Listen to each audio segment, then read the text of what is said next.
तो आप समझते हो कि ईवीएम में कोई गड़बड़ी है? देखिए, कोई वैसे साइंटिफिक प्रूफ नहीं है, लेकिन I can sense, I can smell कि अदृश्य शक्तियां जो हैं उन्होंने अपना काम किया।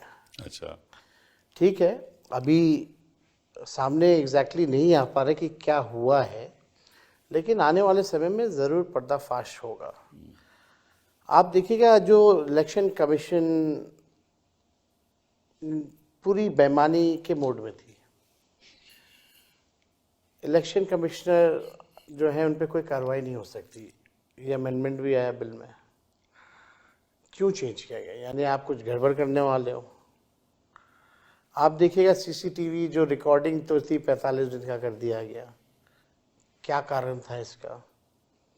इलेक्शन कमीशन ने जो अनाउंस की जो डेट, ठीक योजना के पैसे मिलने के 3 घंटे बाद जो है वो कोड ऑफ कंडक्ट लगाया गया। जितने भी हमारी शंकाएं थी, कंफ्यूजन जो था, कभी भी इलेक्शन कमिश्नर ने इसको क्लियर नहीं किया।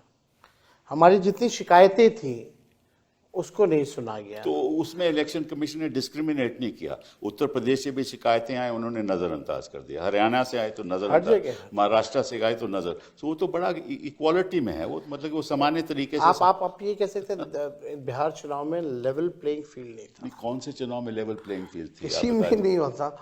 तो ये जो हालत जो बन रहे हैं, तो चुनाव का कोई मतलब नहीं रह गया, सब कुछ फिक्स्ड है। चलिए, आपको मैं एक आंकड़ा जो मेरे पास है वो आपको बताता हूँ, आपकी राय भी चाहता हूँ मैं, कि अगर जब असेंबली का इलेक्शन होता है, उससे पहले पार्लियामेंट होता है, फिर असेंबली का इलेक्शन हुआ, तो उसमें जो वोटों का अंतर होता है, हाँ, वो लगभग 3 से 6% तक बढ़ता है जी। और ये मैं आपको उदाहरण दे रहा हूँ, जैसे कि हरियाणा में हुआ 24 में पार्लियामेंट का इलेक्शन हुआ और फिर असेंबली का जब इलेक्शन हुआ तो जो वेट परसेंटेज जो बढ़ा वो केवल 6.2%, और झारखंड में भी वोट बढ़ा 3.5%, और महाराष्ट्र में बढ़ा 12.2%, और बिहार में बढ़ा 15.6%। मतलब के 6 महीने के अंदर 15.6% की बढ़ोतरी हुई पॉपुलेशन में। ये कैसे हो सकता है? इसका मतलब ये हुआ कि किसी तरीके से वोटों की संख्या बढ़ाई गई। आपको हम ये बताना चाहेंगे, पहले वोट पड़ते थे बैलेट से भी, तो शाम तक बता देते थे इलेक्शन कमीशन कि इतने परसेंटेज वोटिंग पड़ी है, इतने महिलाओं ने दिए, इतने पुरुषों ने दिए। इस बार तो महिला पुरुष का बताया ही नहीं, और उस दिन 2 दिन तक तो इन लोगों ने वोटिंग ही परसेंटेज नहीं बताया कि कितने वोट पड़े हैं एक्चुअली में। मेरे को प्रेस कॉन्फ्रेंस करना पड़ा, फिर भी बेशर्मी इतनी कि जो दूसरा फेज का चुनाव खत्म हुआ उसके साथ इन लोगों ने इकट्ठे दिया। तो ये छुपाने वाली बात मेरे को पची नहीं। अब हमको ये लगता है कि ये वोट बढ़ाने की जो एक बड़ी साजिश है, वोट बढ़ाना ये मतलब मशीन बढ़ाओ। मशीन कैसे बढ़ेगा? तो बूथ की संख्या बढ़ा दो। तो ये पूरा खेल जो है, बूथों को बढ़ाया गया। बूथ बढ़ेंगे तो स्वाभाविक रूप से मशीनें बढ़ेंगी। मशीनें बढ़ेंगी तो इनकी जो अभी तो हम कोई ऐसा एविडेंस नहीं ला सकते, but I can sense it कि कुछ गड़बड़ है, कि कुछ ना कुछ ये लोग करते हैं। अगर आप एक बूथ पे भी अगर 20 वोट मैनेज कर लो तो उसकी बड़ी संख्या हो जाती है। और इस बार हम लोगों ने कई सीटें जो हैं बहुत कम मार्जिन से भी हम लोग हारे हैं। तो लेकिन जो नतीजा जो आया, 200 से भी ऊपर सीटें एनडीए को आ रही हैं, ये कोई भी, या महाराष्ट्र का हो, इसको कोई बाय नहीं कर सकता। सर्वेज भी होते हैं, सैंपल्स भी आते हैं। तो आप देखिएगा जितना बड़ा आपका जो वोट पड़े हैं आपके इस बैलेट में, उतने कितनी बड़ी एजेंसी हो उससे ज्यादा तो यही तो मैं कह रहा हूँ, जो पोस्टल बैलेट से जो वोट हैं वो 1,77,000 लगभग, और जो सर्वे होता है लगभग वो 40,000 45,000 मैक्सिमम का सर्वे होता है। तो अगर सर्वे कहता था, सर्वे भी ये नहीं कह रहे थे कि इनकी 202 सीटें आएंगी 243 में, ये सर्वे भी नहीं ये कह रहा था।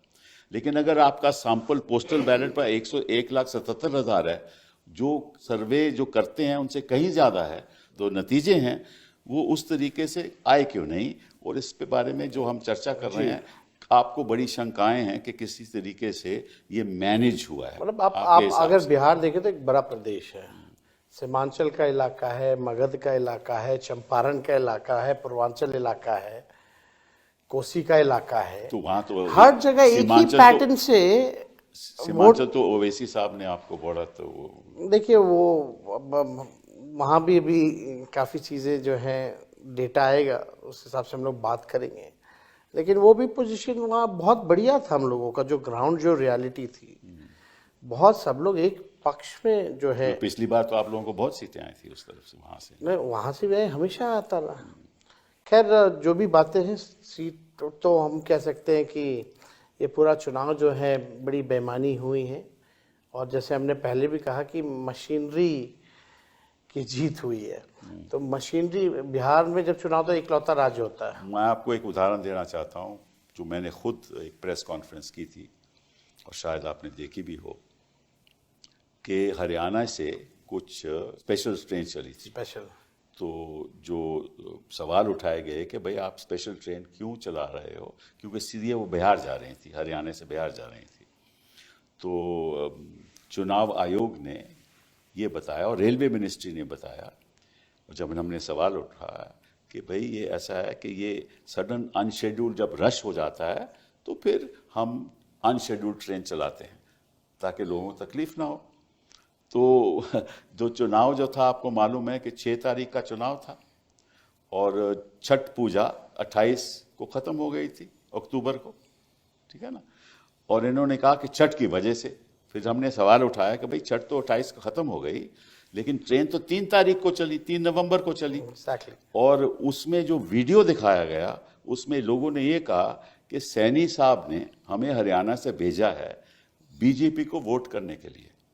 और वो वीडियो हैं, चुनाव आयोग के पास वो वीडियो हैं, हमने उसको पब्लिकली डिस्प्ले किया। और ऐसी ट्रेन 4 चली, हर ट्रेन में 1500 लोग थे, मतलब कि 6000 लोग हरियाणा से बिहार जा रहे हैं। और खर्चा सरकार बीजेपी कर रही थी, ये भी उन्होंने कहा कि बीजेपी खर्चा कर रही है, हमें पैसा उन्होंने दिया है और हम वोट बीजेपी को करने जा रहे हैं। ये चुनाव आयोग के सामने प्रूफ था।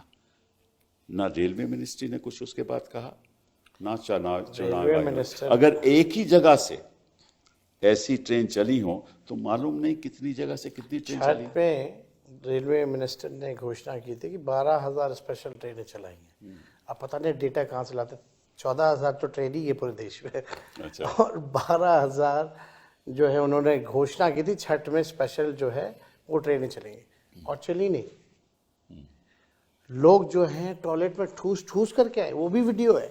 अच्छा। और ये ठीक चुनाव से पहले ये ट्रेन जो है, जैसे आपने कहा, वो एकदम सत्य बात है। और केवल एक शहरों से ही नहीं, यही तो ना, कहीं से भी, बॉम्बे से, साउथ से, आपका कई जगहों से, नॉर्थ ईस्ट से, जहाँ भी बीजेपी की सरकार रही है वहाँ वहाँ ये काम जो है किया गया। तो इन लोगों ने किया है। अब बाकायदा उनको भाजपा का पट्टा दे करके, जी हाँ, खुद भाजपा के नेताओं ने कहा कि हमने टिकट कटवाया, पार्टी ने कटवाया है, लौटने का भी कटवाया है।